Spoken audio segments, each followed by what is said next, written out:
Avant cette histoire, Daisuke était un japonais tout ce qu'il y a de plus normal. Cheveux noirs coupés mi-longs, gentil et célibataire, il se fondait facilement dans la foule. Il appréciait les mangas, surtout ceux qui contaient l'histoire d'une réincarnation dans un univers fantastique. Sauf que ce jour-là, après s'être endormi comme d'habitude, il ouvre les yeux et d'un coup, se retrouve dans un monde blanc avec en face de lui une figure féminine. Notre héros reste sous le choc et ne sait même pas comment réagir. Il avait bien évidemment rêvé d'aventure dans un monde fantastique, mais quelle était la chance que cette situation arrive ? 34%.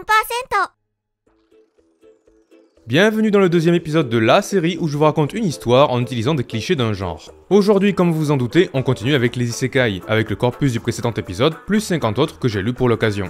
Nous allons donc voir ensemble quels clichés se cachent dans mes 150 mangas grâce à l'histoire de notre protagoniste, Daisuke. Cette fois-ci, pas d'accident de la route, comme dans 34% de mon corpus, notre personnage principal va être invoqué dans un autre monde grâce au pouvoir d'une entité supérieure. Je serais même tenté de plutôt dire Dieu, puisque c'est quasiment tout le temps ça. Je suis Dieu. Je suis Dieu. Je suis Dieu. Je suis vieux. Vous avez remarqué qu'à chaque fois, le personnage qu'on voit ne ressemble pas vraiment à un être omniscient et omnipotent? En fait, 66% du temps, quand il y a une entité supérieure, elle est dessinée avec une apparence purement humaine. Si on veut rajouter un côté divin, on met des ailes, et quand on veut pas de problème, on fait la technique du hors-champ. Et comme le fanservice n'est pas un blasphème, on a droit à une déesse 2 fois plus souvent qu'à un dieu. Et pour respecter ma religion, je suis également parti sur ce choix. Maintenant, la question c'est, pourquoi Daisuke est-il amené dans un autre monde? Et la vraie interrogation c'est plutôt, quel prétexte pas trop pété va-t-on trouver pour vite enchaîner vers l'isekai? Parce qu'en vrai, on va pas se mentir, ça ne vole jamais très haut. Tu dois ramener la paix dans ce monde. Pourquoi moi? Ta gueule, c'est magique. Tu as sauvé mon chat. Tu peux aller dans un univers fantastique. Alors, tu vas pas le croire, mais je me suis trompé. Donc, ne nous cassons pas les pieds et prenons l'excuse la plus courante. On réincarne le héros parce qu'il est mort. Et on va même rajouter un peu de lore, la réincarnation est offerte aux gens malheureux dans leur précédente vie. Et oui, quand on connaît le passé des protagonistes, c'est commun d'apprendre qu'ils vivaient malheureux. Ça peut être un proche absent, ça peut être le surménage, voire le chômage, ou ça peut même être le harcèlement, scolaire ou non. Et comme je me suis pas amusé à trouver tous ces clichés pour rien, on va dire que Daisuke coche toutes les catégories. Vraiment, sa vie, y a pas pire. C'est un orphelin et sa famille d'accueil l'a abandonné dans un chenil, on lui a jamais donné de travail donc il touche le RSA depuis ses 6 mois, et en plus ce matin un pigeon lui a chié dessus. Donc notre déesse a pris pitié de lui et lui offre une nouvelle chance. Même s'il n'est plus parmi nous, il va se réincarner dans un monde fantastique tout en conservant ses souvenirs. Mais plutôt que de faire le travail de Trucken avec plus de dialogue et de courbes, elle lui offre aussi la possibilité de choisir un super pouvoir avant de se réincarner. Ça c'est très isekai vraiment. Quand une entité supérieure est impliquée dans un transfert, 62% du temps, un don ou une capacité est offerte au protagoniste. Comme pour dire... Tiens, il est temps de finir ce film de merde. Petite parenthèse, j'ai trouvé 5 isekai où le héros possède une arme à feu, donc cette image se trouve pas si loin de la vérité. Enfin bref, l'entité supérieure offre le choix d'un super pouvoir et truc intéressant, sur 31 mangas où il y a ce choix, j'en ai pas vu un seul où le protagoniste choisit une capacité explicitement puissante. Je veux dire, rien que les animés ont développé des systèmes de pouvoir méga classe. Si on rajoute les comics, les jeux vidéo et les romans, tout le monde doit avoir une capacité fictive favorite. Alors expliquez-moi pourquoi les protagonistes isekai sont toujours en mode... En fait, ce scénario où le personnage principal choisit un pouvoir qui choque les lecteurs et l'entité supérieure, il a en gros deux finalités. Soit le pouvoir le moins évident se révèle être le plus intelligent, comme dans Le meilleur assassin est réincarné où le choix se porte sur hyper récupération, mais je suis pas sûr d'être d'accord. Soit le pouvoir choisi s'accorde avec l'objectif du protagoniste, comme dans ce manga où l'héroïne veut ouvrir un café-librairie. Mais on est dans un isekai, on sait tous que le personnage principal finit par devenir OP, donc assumez jusqu'au bout, punaise. Concrètement, et on va conclure là-dessus, les réincarnés qui ont des pouvoirs explicitement surpuissants, genre magie infinie ou contrôle mental, ils sont souvent représentés comme des antagonistes. Dans Isekai Shikaku et Isekai Serial Killer, pour ne citer que, le protagoniste se bat littéralement contre des pères de son monde. Donc si nous revenons à Daisuke, il demande un truc bien bateau. Et comme notre héros n'a pas les balls de demander un truc stylé, va falloir faire en sorte que le scénario l'aide un peu. La déesse dit qu'elle accepte, une lumière blanche envahit l'endroit et voilà Daisuke enfin réincarné dans un corps de bébé. En vrai, rien de très surprenant, ça arrive dans 11% de mon corpus. On va juste en profiter pour introduire un peu l'environnement dans lequel nous sommes. Daisuke a été réincarné dans une famille de nobles, histoire de commencer la vie en mode facile. Cette famille s'appelle les Gauthier. Ils sont riches, ils sont reconnus, ils ont de très beaux meubles, mais surtout ils sont connus pour leur magie. Dans le monde des mages, les Gauthier sont réputés pour leurs soins plus rapides et efficaces que les sorts communs. C'est un héritage familial qui, pour une raison inconnue, ne semble pas s'être réveillé chez Daisuke, qui s'appelle maintenant Aldrich. Aldrich, donc, depuis le début, est un adulte dans un corps d'enfant. Et non, c'est pas dégueulasse. Il est par conséquent bien plus travailleur et talentueux que tous les enfants de sa génération. Dans tous les domaines qu'il touche, on le considère comme un génie, mais qui reste malheureusement incapable d'utiliser la magie des Gauthier. Faisons un bond dans le temps. Maintenant, Aldric a 18 ans, il est devenu un beau jeune homme aux cheveux blonds, entrant dans la catégorie des 1 protagoniste sur 4 dont l'apparence change en se réincarnant. C'est vrai que devenir un dragon, un squelette ou une épée, c'est pas forcément mon truc, mais changer de sale gueule, j'avoue que c'est tentant. Mais alors qu'Aldric réfléchit dans sa chambre, quelqu'un cogne à la porte. C'est le moment d'introduire un personnage principal. Et en vrai, il y a tellement d'archétypes qu'on pourrait presque en faire un loto. Allez, mesdames et messieurs, venez trouver le personnage principal qui vous correspond. On commence avec la race. Est-ce qu'on aura un elfe gracieux, un nain ronchon, voire un démon sexy? Et rien de tout ça. Ce sera la race simple mais sûre des humains. Peut-être une option plus osée pour le statut. On a des mages, des chevaliers, même des héros. Mais pour cette fois, le rôle d'assassin gagne. Et la dernière catégorie, mais pas des moindres, l'objectif. Tout est possible, ami d'enfance, chevalier droit ou gars rongé par la vengeance. Et finalement, on aura un personnage amoureux du personnage principal. Voici donc Sylvia. Elle est forte, elle est dévouée, elle peut atteindre les 100 km/h en 9 secondes, mais surtout, comme on l'a dit, elle est amoureuse d'Aldric. La famille Gauthier l'a recrutée et entraînée depuis son enfance pour être sa garde du corps. Elle veille donc sur lui depuis très jeune. Mais comme on n'est pas là pour faire des clichés de romance, avançons directement dans l'histoire. Sensei, Academy への入学は1週間後ですが、2人目の従者は決まっていますか？ Petite explication. Dans ce monde, à 18 ans, les plus hauts nobles rentrent à l'Académie royale. L'objectif est d'identifier et de côtoyer les futurs détenteurs du pouvoir de ce pays. C'est l'occasion d'introduire un vrai arc narratif dans une école qui ne sont pas assez présents dans les isekai à mon goût.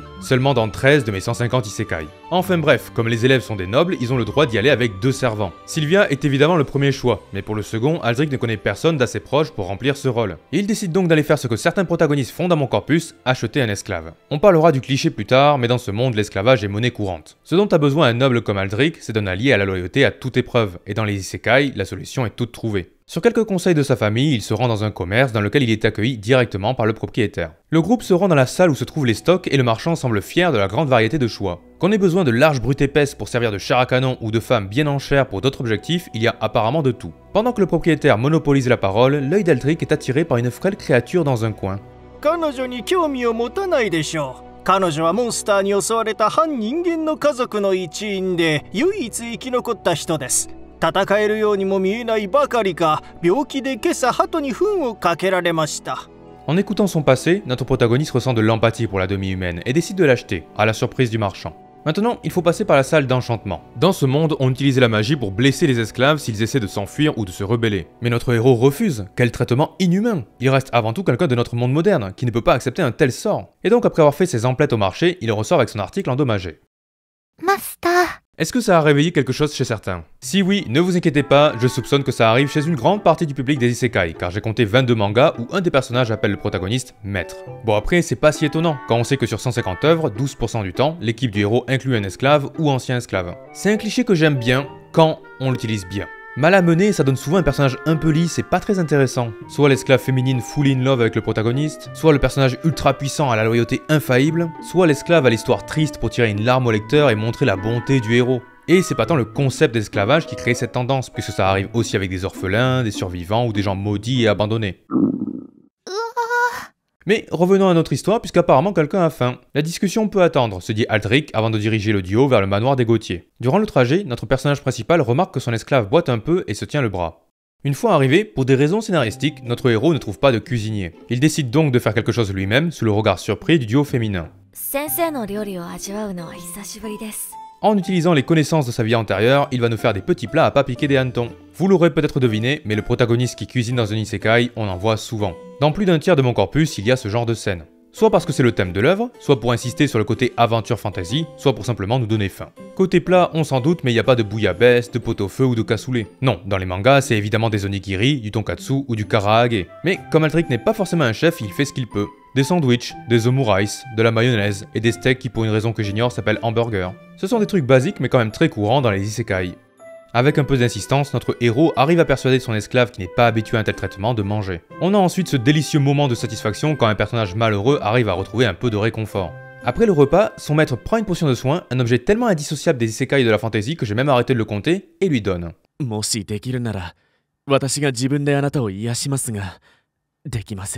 Après plus de persuasion, elle finit par la boire et ses blessures guérissent rapidement. Et c'est finalement le moment où l'on apprend son nom. あなたの寛大さに値する人間ではありませんが、バリア魔法と支援魔法を使うことができます。杖を持てば、戦闘であなたをサポートできます。 Et c'est sur ces paroles que le second servant pour l'Académie royale est choisi. あなたは誰ですか？私の名前はアルドリック・ゴーティエです。いいえ。 Cela fait maintenant quelques jours que notre protagoniste, accompagné par Sylvia et Shiro, a rejoint l'Académie Royale. Entre la cérémonie d'entrée, l'accueil des élèves et l'organisation en général, il ne s'est finalement rien passé d'intéressant. Aldrich se lève, sort de sa chambre et se dirige vers ce qui va être en fait son premier cours. Plutôt qu'une salle de classe, il arrive sur un terrain de l'académie parce que le cours d'aujourd'hui traite de la magie. Voilà un point qu'on n'a pas développé dans la dernière vidéo, mais maintenant que notre protagoniste vient techniquement de ce monde, il peut manier cet art. Le problème, c'est que la magie dans les isekai, alors que les possibilités sont infinies, dans les faits, ça manque de diversité. C'est un peu comme... Ouais, non...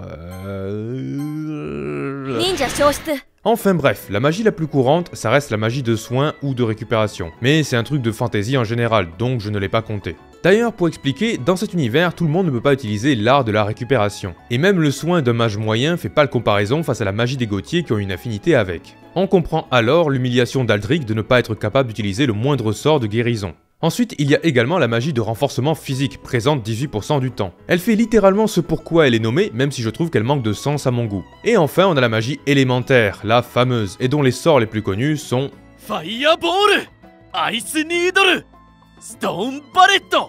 Pendant le cours, Aldrich impressionne par sa maîtrise. On le rappelle, il est considéré comme un génie dans beaucoup de domaines. Et rapidement, alors qu'il est entouré de gens avec des positions au moins équivalentes à la sienne, son nom fait le tour de la classe. 見てください。負け犬が見栄を張っています。何？誰でも元素魔法を使えますが、ゴーディエ家はそれしかできないならかなり落ちぶれたものです。私がどう思われていようと構いませんが、あなたのせいで私の家族の名誉を汚されるわけにはいきません。じゃあどうするの？ Ah, qui dit arc narratif dans une académie dit forcément scène de harcèlement scolaire. En hors-champ, Sylvia se tient prête à en découdre et ce n'est pas la seule. Je sais qu'on sort un peu du registre de la fantasy, mais vous devriez au moins avoir une idée de comment ça va se terminer. Je vais même pas m'amuser à nommer le bully, donc passons de suite à la baston. ちょっと待って。スカーレット温度、夫人だ。マジで？彼女は誰ですか？マリー・スカーレット・ウンド、元騎士団の隊長で、最後に会った時から大きく成長したね、アルドリック。あなたは少しも変わっていないね。年の割に若々しく何か言いましたか？何も。彼女は先生の元教え子でもあります。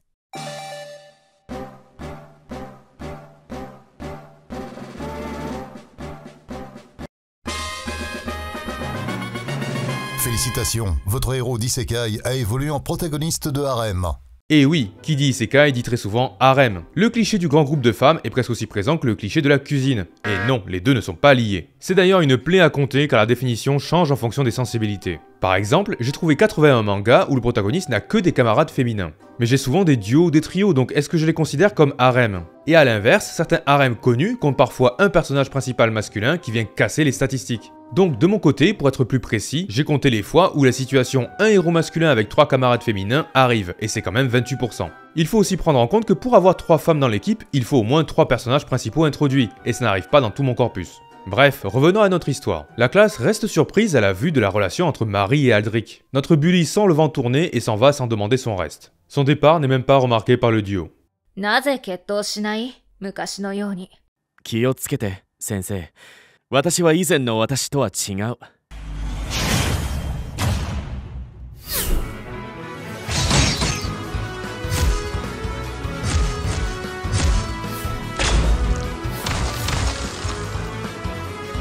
ストーンバレット！悪くない。でも十分ではない。敗北を認めます。あなたは成長したね。見ましたか？近いと思ったけど、アルドリック・ゴーティエですら、白い稲妻には子供の遊びだ。それは明らかだ。彼女は元騎士団の隊長だから。Le duel et ses participants ne cessent de faire parler d'eux dans la classe. En effet, Marie est reconnue comme une héroïne dans le pays. Mais elle représente bien plus que ça. Parce que grâce à elle, notre équipe rentre dans le cliché qui intervient dans un tiers des cas, l'équipe du héros qui, sauf lui, comprend l'un des personnages les plus puissants. Un cliché passionnant car il a l'air d'avoir d'innombrables variantes. Le cas qui, je pense, reste le plus courant et aussi le moins intéressant, c'est que comme on a un héros surpuissant, ses camarades doivent rattraper le coup pour garder de l'intérêt. Le cas qui peut être cool, c'est quand on nous fait comprendre que la spécialité du protagoniste réside ailleurs que dans le combat. Mais comme il a besoin d'aide pour certaines situations de violence, le scénario introduit un allié imbattable. Dans Arslan Senki qui n'est pas un isekai, on suit un prince qui n'est pas faible, mais qui a besoin de son chevalier noir pour se battre quand lui doit rallier son peuple. Mais ça peut aussi être le protagoniste qui réfléchit à la stratégie, ou le héros qui cuisine. Et oui, on y revient. Enfin bref, ce cliché peut adopter plusieurs formes et dans notre cas, il prend la forme d'une ancienne capitaine de l'ordre des chevaliers. L'apparition de Marie n'est quand même pas que du hasard, puisqu'elle se révèle être en fait une professeure à l'Académie Royale. Après avoir ramené l'ordre dans la classe, elle fait son cours sur le maniement des armes. Avançons dans l'histoire. Plusieurs mois après la rentrée, entre apprentissage de sorts et exercice à l'épée, Aldric se voit attribuer un exercice en situation réelle. Pour tester ses compétences, l'Académie Royale l'envoie en dehors de la ville effectuer une quête. Ça aurait plus de sens dans une école pour aventuriers que pour nobles, mais ça m'arrange niveau scénario. Bien sûr, pas question d'envoyer un héritier au casse-pipe, donc il sera accompagné de quelqu'un du staff de l'académie en la personne de Marie, évidemment. Et comme ses compétences ne sont pas approuvées, pour ne prendre aucun risque, on l'envoie en plus tuer des monstres quasi inoffensifs, des slimes. Ces créatures à l'apparence visqueuse mais reconnaissable apparaissent dans 27% de mon corpus. Étrangement, soit elles symbolisent le mob inoffensif pour un début d'histoire, soit elles posent une véritable menace comme dans Dungeon Meshi. Les slimes font clairement partie des monstres les plus représentés dans les isekai. Mais il reste loin derrière le grand gagnant qu'on ne verra pas dans cette vidéo, les dragons, présents 50% du temps. Enfin bref, rien d'intéressant dans cette mission, elle permet juste de voir comment se débrouille l'équipe au combat. Marie attire l'attention en front lane, soutenue par Aldric qui mélange épée et magie. Pendant ce temps, Shiro les soutient pendant que Sylvia la protège. En revenant de mission, la chevaleresse propose d'aller boire un verre dans sa taverne favorite. Tout le monde étant majeur, c'est le moment de se détendre après une longue journée. Intéressé par le passé de son maître, Shiro pose des questions à Marie et Sylvia pendant qu'Aldric se voit obligé de les écouter, embarrassé. Ne kodomo. Mou neru jikan da. Omae wa kairu beki da. Watashi tachi ga kimi no babysitter tachi no mendou miru kara. Dans ma partie antagoniste de ma liste des clichés, j'ai une catégorie appelée ennemis des femmes. Ce sont vraiment juste les méchants tertiaires qui ont un comportement incorrect vis-à-vis d'une femme, juste avant de se prendre une raclée et disparaître dans le même chapitre. Avant même que Shiro n'ait le temps de réagir, Marie et Sylvia se sont occupés des 5 hommes avant de se diriger vers la sortie. Omae wa sou no mukai ga aru daro. Anata wa dare desu ka? 質問の意味がわかりません。 Le lendemain, Aldric et ses servants sont convoqués par l'Académie Royale. Ce dernier se demande si c'est lié à l'incident dans la taverne, mais il est rapidement rassuré. Le rendez-vous a simplement pour but de lui présenter son prochain exercice en situation réelle. Dans la salle, il y a évidemment son ancienne professeure, un haut gradé de l'Académie, ainsi qu'un autre élève. Aldric l'a déjà vu, mais ils ne sont pas dans la même classe. Le haut gradé prend alors la parole. Cette fois-ci, notre héros et son équipe doivent aller éliminer des monstres qui gardent une cargaison de mithril volée à l'origine par des bandits. Ce minerai précieux, versatile et présent dans 19% de mon corpus, est parfois remplacé par l'oricalque ou par l'adamantium. Oui, vous avez bien entendu, je sais plus lequel, mais j'ai trouvé au moins un manga qui mentionne le fameux alliage de Marvel. これらの土地の領主としてあなたの探索を助けるために地域の詳細な地図を提供します。彼らの隠し場所は洪水のために放棄された3つの石炭鉱山のいずれかにある可能性が高いです。 Et sur ces mots, Aldric et compagnie partent en mission. Notre héros connaît un peu l'endroit, même s'il pensait que ces terres n'appartenaient à personne. 本当にこれでいいのですか? はい、アルドリック・ゴーティエがこの任務に最適な候補者です。危険なことかもしれません。だから、スカーレット・ウンド夫人を送り出すのです。彼らの帰還の準備について心配しましょう。ご命令のままに、陛下。 Après quelques jours de trajet et de recherche, notre groupe arrive enfin devant la cage de mithril gardée par des orques. Ces êtres mi-hommes mi-truies apparaissent dans 24% des isekai que j'ai lus. Ils sont forts et capables de manier des armes, mais on peut facilement profiter de leur intelligence limitée. Le combat n'est pas du tout équilibré. Il y a une quinzaine d'ennemis, mais avec leur travail d'équipe, notre groupe les élimine rapidement. Ils entrent alors dans la mine où ils sont assaillis par une odeur d'œufs pourris. Après quelques minutes de marche, ils tombent sur des gens qu'ils connaissent bien. さてさて、これは誰だ？最後の痛い目で懲りなかったのか？ 仮の言った通りだ。その出荷の中でミスルルもっと価値があるわけでなかった。 En disant ces mots, l'homme sort du tas de minerais une épée toute noire. Aldric et Marie sentent de suite que quelque chose ne va pas avec cet objet qui émet une quantité aberrante de magie. Shiro et Sylvia changent également d'attitude. La demi-humaine arrive à percevoir des murmures provenant de l'épée et l'assassin sent une soif de sang colossale dans l'endroit. 私たちの任務が異物を持ち帰ることを含んでいたとは記憶にありません。スカーレット・ウンド夫人。 私もそんなことを言われませんでしたが、一緒に文句を言いに行きましょう。今さら皇帝も遅い。私の力の前にひざまずけ。こんな異物を怪我したあなたたちに早い死を与えてやることに感謝しなさい。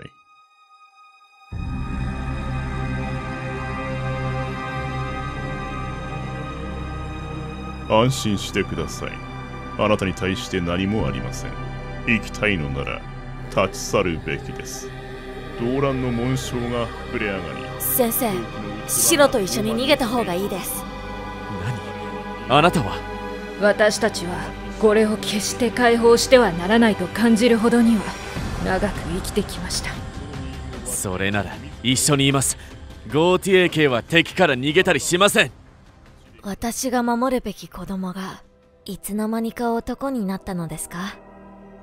もしことがうまくいかなかったらお願いです、先生。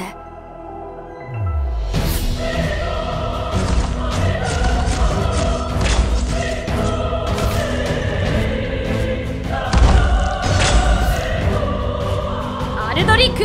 Tout à coup, notre héros ne sent plus la magie de l'artefact. Derrière lui, une puissance comme il n'en avait jamais ressenti s'accumule. Sa professeure a changé de posture. Il ne l'a jamais vu faire ça, mais instinctivement, il sait quoi faire. Sylvia, 下がって! Shiro, 準備して! Stone Palette!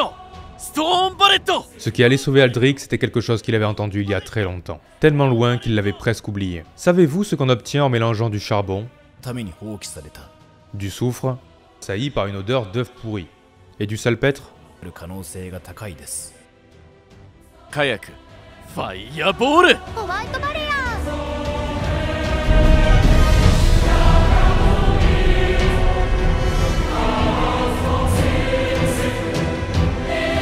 ライトニングスラッ静かに。先生！死ね！シルビア！お前たち全員がうざい。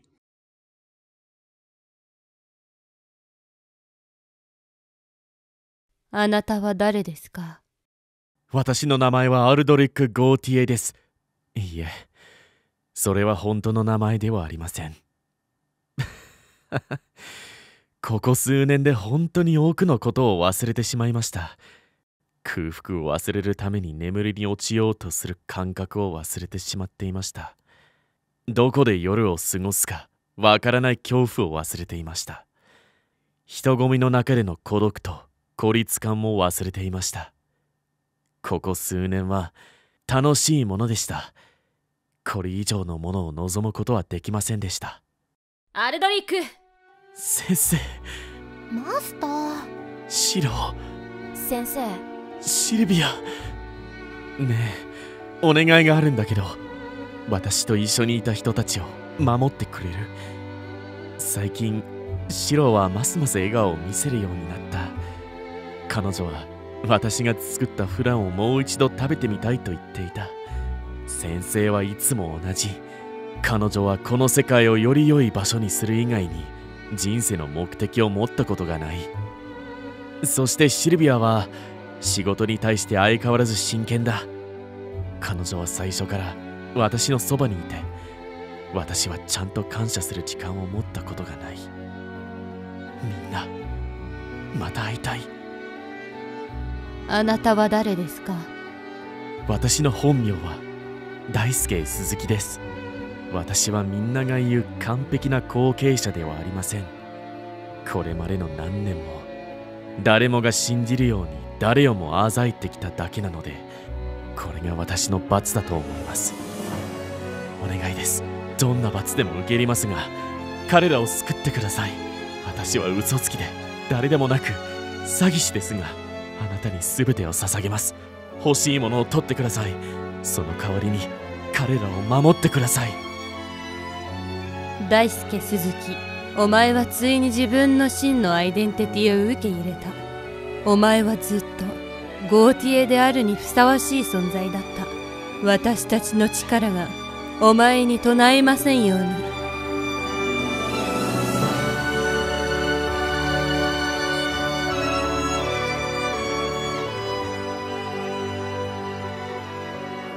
パーフェクトヒール。なんて素晴らしい魔法だ。ゴーティエ家はこんな才能で歴史を作れただろう。お前は私の前に立ちはだかったのが不運だった。お前は間違っている。私は今、私が大切に思う人たちを救うことができる。やるべきことがたくさんあり、最初にするのはお前を止めることだ。お前の仲間はまだ動けない。なぜお前にチャンスがあると思う？前の人生では私は何も成し遂げられなかった。しかし今回は一人では戦っていない。ゴーティエだろうが、私はただの治癒魔法には負けない。知っていたか？治療と毒の違いはその量だ。フォービドンヒール！